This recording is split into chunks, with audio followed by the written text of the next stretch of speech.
सही पूछा जाए 70-75 वर्ष हो गए आप लोगों को, स्वतंत्रता मिली, किसके लिए स्वतंत्रता पाई थी, इसका आप लोगों को अभी भी बोध नहीं है। देश विदेश की ओर आप जाकर के देखोगे तो ज्ञात होगा। केवल हड़ताल करना, चक्का जाम करना, सरकारी वस्तुओं को दाह भस्मसात कर देना, अनेक प्रकार के ये दुर्घटनाएं केवल चुनाव को लेकर के ही होते हैं, ऐसी हमारी धारणा है। यदि यह धारणा ठीक है तो आप बता दो, हाँ महाराज ये धारणा बिल्कुल ठीक है।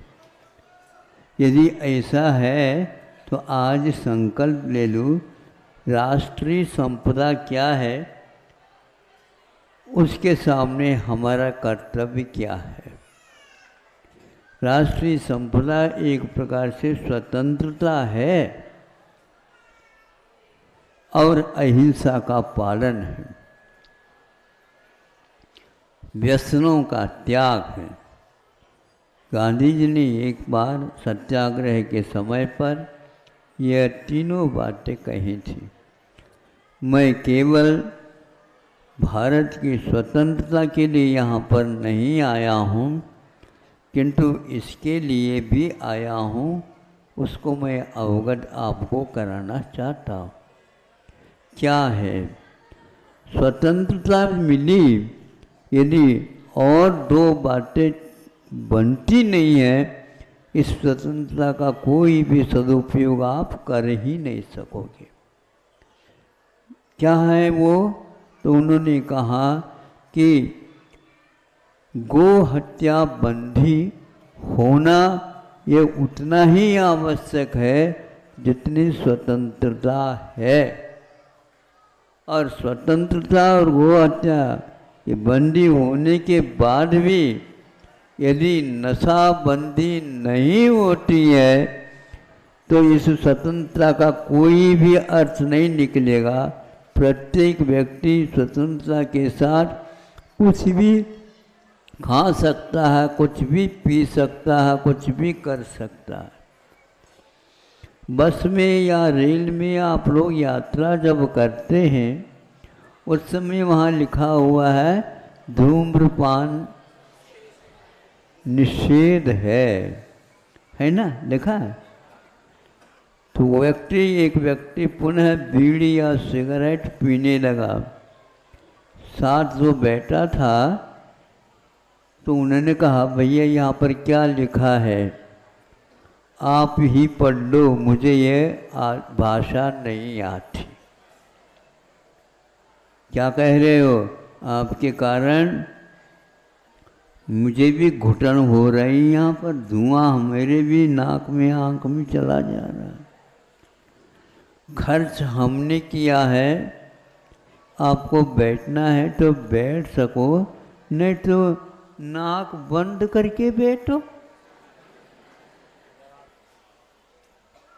ये किसका? ये स्वतंत्रता का फल है। जो व्यक्ति सार्वजनिक नियमों का पालन नहीं करता तो वह भी एक बहुत बड़ा अपराध करता है।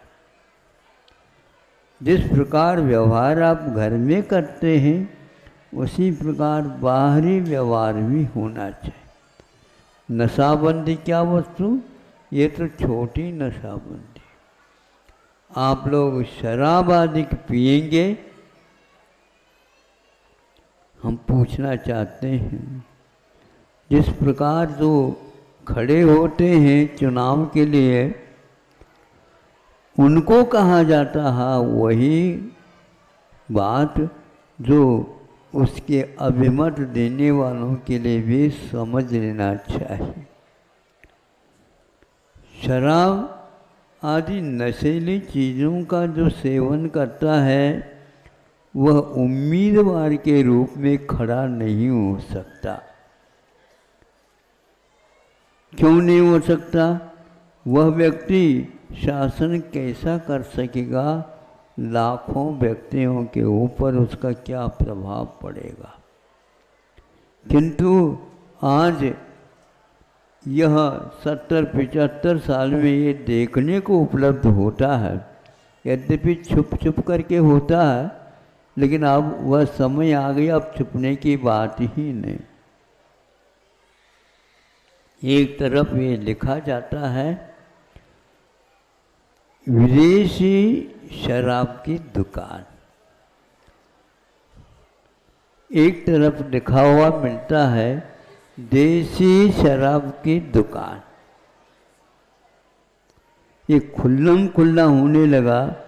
गांधी जी ने इसीलिए कहा था यहाँ की दशा क्या होने वाली है। दोनों नशे में धुत हैं और वह स्वतंत्रता की बात करता है।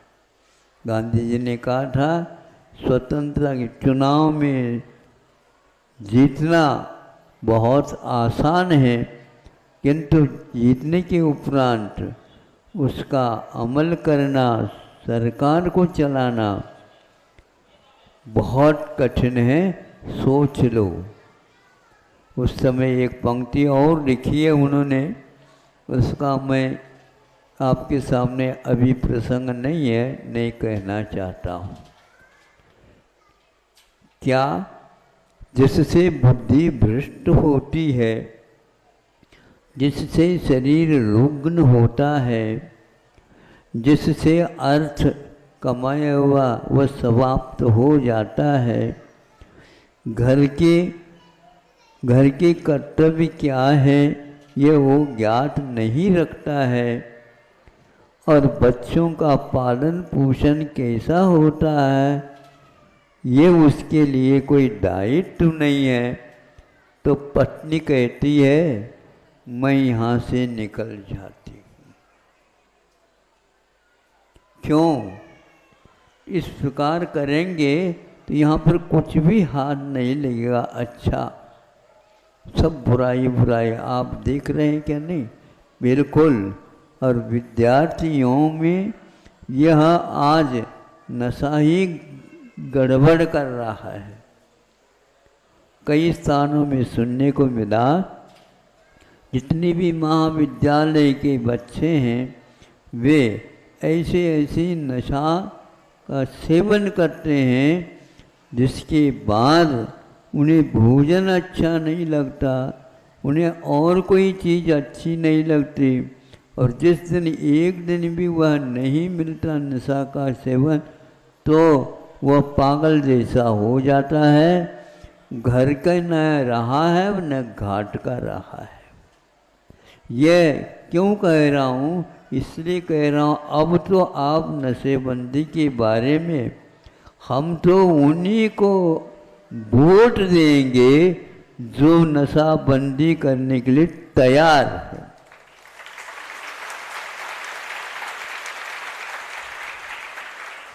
पंजाब में सबसे उन्नत प्रदेश यदि भारत का था, अब मैं नहीं मानता उसको, था, वहाँ पर ऐसी दशा है जो अमीर बच्चे हैं उनको इस नशे की लत पड़ चुकी है। इसको कोई भी, वह स्वयं चाहता है कि मैं इससे अब बचूं, बच नहीं सकता। यदि जहर खा लिया अपने भावुकता में, अब मुझे ठीक कर दो, अब तुम्हारा बचना संदिग्ध है। कोशिश मैं करता हूँ यदि बात बन जाए, किंतु बनना बहुत कठिन है। बहुत सारे ऐसे नई चीज़ है जो आप उससे उबर नहीं सकते, आप उससे ऊपर नहीं उठ सकते। और भयानक आज जो कैंसर आदि कहते हैं ये इतनी भी भयानक नहीं है जितनी कि यह नशा की लत पड़ जाना। घर बर्बाद हो रहे हैं, इसका कोई इलाज नहीं। करोड़ों रुपए में 1 किलो वह नशा की चीज मिलती है बताते हैं। अभी सुनने में आया था अरबों का वह मामला था और इसी को निर्यात और आयात करने में अच्छे अच्छे लोग भी हैं। कुछ लोगों ने ये कहा उसमें नेताओं का भी हाथ है।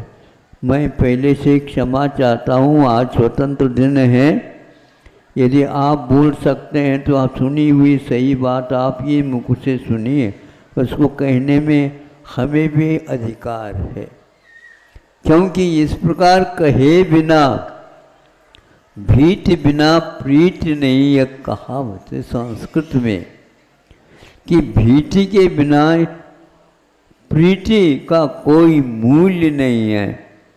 अब बहुत हो गया, पढ़ना लिखना आदि जितने भी हैं उसमें स्वतंत्रता मिल जाती है और उसके कारण ये सभी महाविद्यालयीन बच्चे उसके आदी हो चुके हैं। यदि आप नहीं अभी भी सजग हो तो आखिर क्या है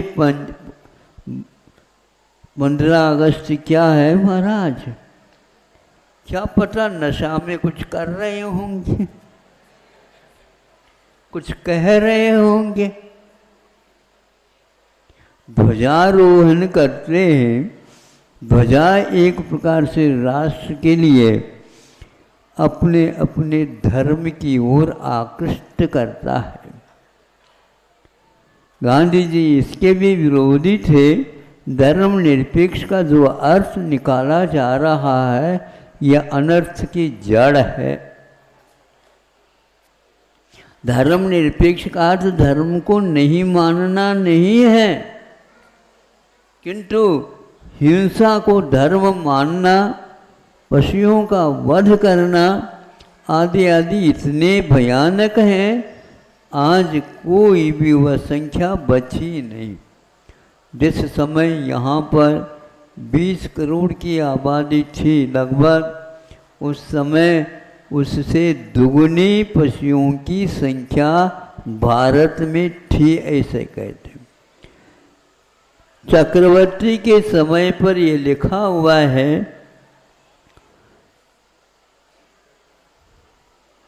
3 करोड़ गाय नहीं, 3 करोड़ गौशालाएं थी।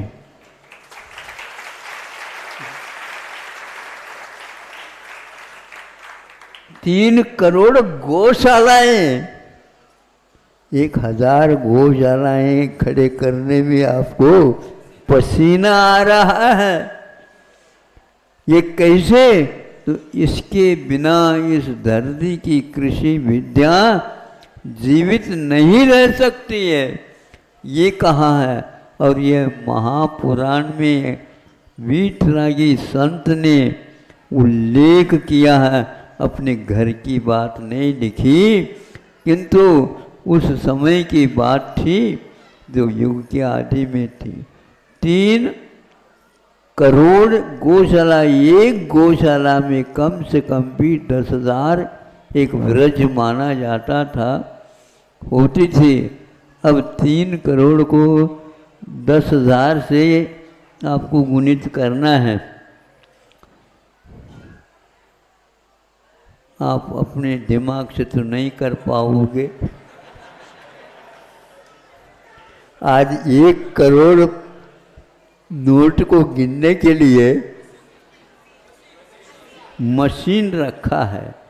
आपके पास मन नहीं, बुद्धि नहीं है क्या? हाँ, ऐसे गिनते थे हमने, ऐसे दादाजी को भी देखा।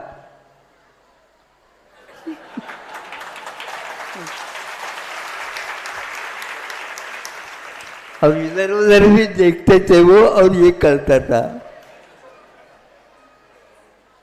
और आपको मशीन चाहिए। ये सब क्या हो रहा है? स्मृति भी चली गई है। स्मृति यदि चली गई, लेन देन कैसे करोगे हमें बताओ। देने को तो लेओगे आप और लेने को देओगे, कैसा चलेगा। इसलिए गांधी जी ने ये तो प्रतिज्ञा की थी, मैं यदि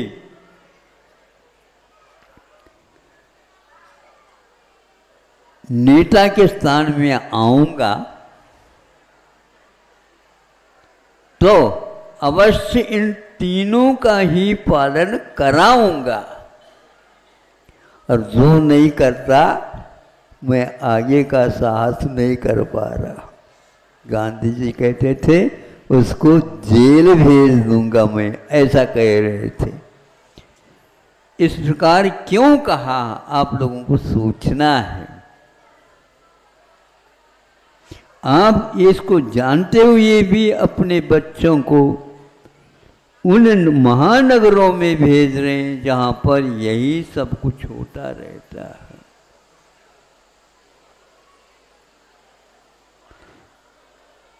सीमा पर सीमाओं से क्या आ रहा है आप लोगों को मालूम नहीं, और उसको बंद कर नहीं सकते। जो बंद करने के लिए आगे आएंगे उनको भी वो ही पिला देते हैं, वो ही खिला देते हैं, और वो भी उसी लत में आ जाते हैं। अच्छा नहीं लग रहा स्वतंत्रता, और ये बातें हो रही हैं। इसलिए आप अहिंसा के विषय में सोचिए। आज वह विदेशी औषधियाँ आ रही हैं जो एक प्रकार से आपकी धरती के लिए और फसल के लिए अभिशाप है।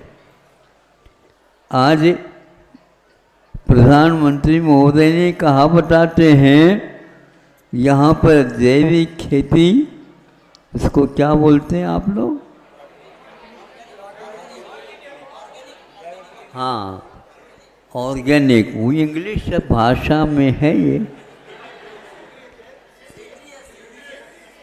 हाँ, इसको यूँ कह दो, भारतीय कृषि विज्ञान के बारे में उन्होंने बात कही है, जो आज की नए पहले की बात कही है। उसके बिना यह भारत कभी भी शांति का श्वास नहीं ले सकेगा। अब उनको समझ में आ गया, इससे पहले आते तो बहुत कुछ और काम करते हैं। लेकिन आप मतदान किसको कर रहे हैं, दे रहे हैं, इसको याद करने की बात है। उन्हीं व्यक्तियों को भेजा जाता वहाँ पर, जैसे हम कहेंगे उसके अनुसार वहाँ पर बैठ करके काम करेंगे। लेकिन आज यह विपरीत हो रहा है।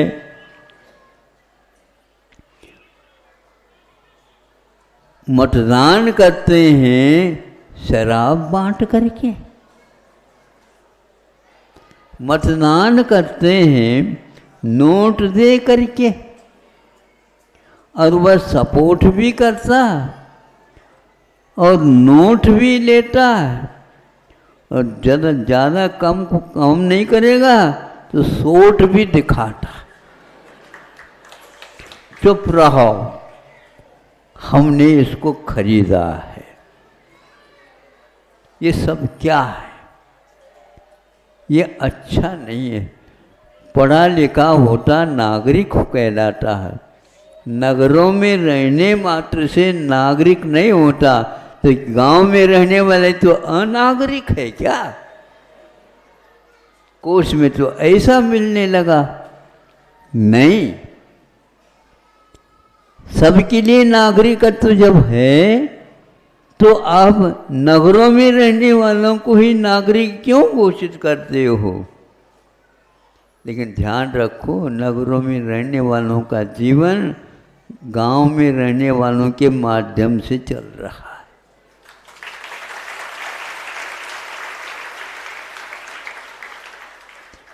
वो यदि नहीं करते समय पर काम, बीज बोना और देखरेख करना, फसल ठीक ठीक ले आना और इन सब लोगों के लिए देना, ये कार्य आज तक अनाहत रूप से चल रहा है। किसानों का ये कर्तव्य आपके सामने है। ये कहते थे पहले, और वो सही कहते थे, उत्तम खेती, बढ़िया लोग सुने, मध्यम व्यापारी और कनिष्ठ नौकरी। नौकरी को कनिष्ठ क्यों कहा? कनिष्ठ का मतलब वो तीसरे दर्जा में आता है। क्यों ऐसा कहा? अजी ये ऊपर के पहले दोनों यदि नहीं होते हैं तो उससे कोई काम होने वाला ही नहीं है। और आज यह विपरीत यहाँ से चलती है। नौकरी करना उत्तम है। नहीं समझे? हाँ, खेती तो करना, कई व्यक्तियों के मुख से सुना, खेती तो जैनियों में कोई करता ही नहीं है, ऐसी धारणा बनी हुई है अच्छे अच्छे प्रवचनकारों की भी। तब ये सुना तो मुझे रहा नहीं गया। हमने कहा कभी अपने पन्नों को उठाए क्या? नोट के पन्नों को तो उठाते रहते हो, इसको भी पढ़ो पहले। तो फिर बाद में आकर के उन्होंने कहा महाराज इस दिशा में हमने पढ़ा, आपके कहने से 10 स्थानों में लिखा हुआ है पहले उत्तम खेती ही होती थी और यह तीर्थंकरों की वाणी है।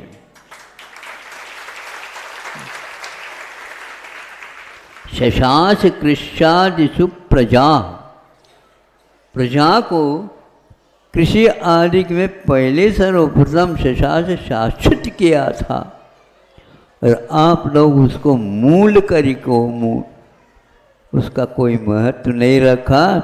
तो आज यह 15 अगस्त के दिन सुना कि प्रधानमंत्री महोदय ने ये कहा कि ऐसी खेती जिसमें हिंसा नहीं होती है, इसलिए हिंसा से बचो। और अहिंसा ही हमारी कुल देवता भी है और हमारे आकुलता को मिटाने वाली देवता भी है। अहिंसा भूतानाम जगत विदितम ब्रह्म परमम।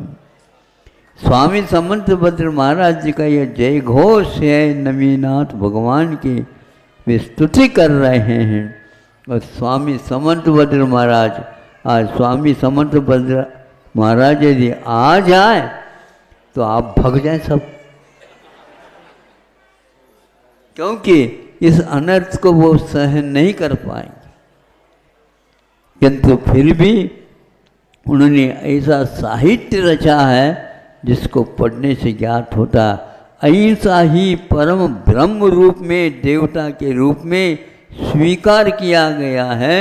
इसलिए ध्वजारोहण के दिन अहिंसा परमो धर्म की यह पहला जयकार लगाया जाता है।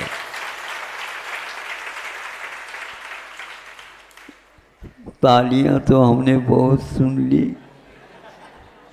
अब ताली न बजा करके इन दोनों हाथों का आप ऐसा कार्य करो जिससे ये दीनहीनता भारत की मिट जाए। एक व्यक्ति ने कहा महाराज हम लोगों को संबोधित करते हैं उसमें ऐसा कोई नारा दे दो। अच्छा नारा दे दो।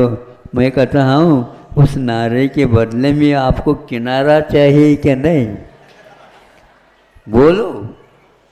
ऐसा नहीं कि धर्म से आप किनारे हो जाओ। नारा चाहते हो सुन लो, आप भी सुनना चाहो? हाँ बिल्कुल सुनो, अब सावधानी से सुनो। महाराज एक नारा दे दो हमें ताकि प्रचार प्रसार अहिंसा का भी हो जाए। तो हमने कहा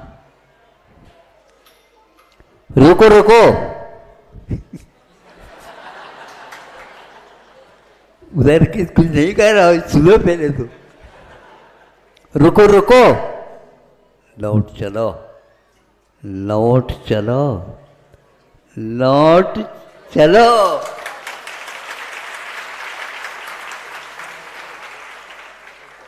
कहाँ चले गए थे? लौटने की आवश्यकता पड़ गई। लौटना बहुत कठिन होता है, लेकिन दृढ़ संकल्प ले ले, इंडिया से भारत की ओर लौट चलो।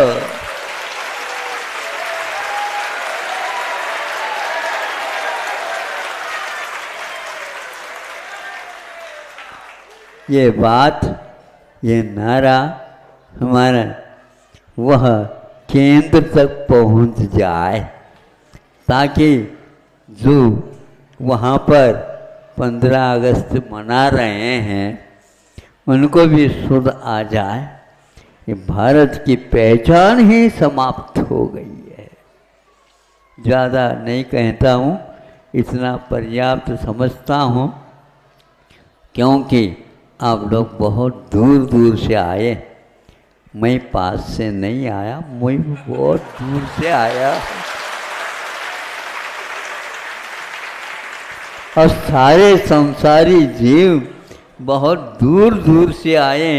निगोद की यात्रा से यहाँ तक आई है जनता को ऐसा कुछ मिल जाए मंत्र, जिसके द्वारा उसको भी उस ओर पुनः जाना न पड़े। इस प्रकार भारत को स्वतंत्र रख करके केवल भारत के बारे में आप सोचोगे, विश्व के कल्याण के बारे में भी आप सोच रहे हैं, ऐसा निश्चित करो। यदि भारत है तो विश्व का गुरु है, गुरु नहीं है तो विश्व क्या काम करेगा। इसलिए आप लोगों को दायित्व दिया गया है कि अच्छे कार्य करो, और अपने लिए ही नहीं करो, सबके लिए करो। अहिंसा परमो धर्म की।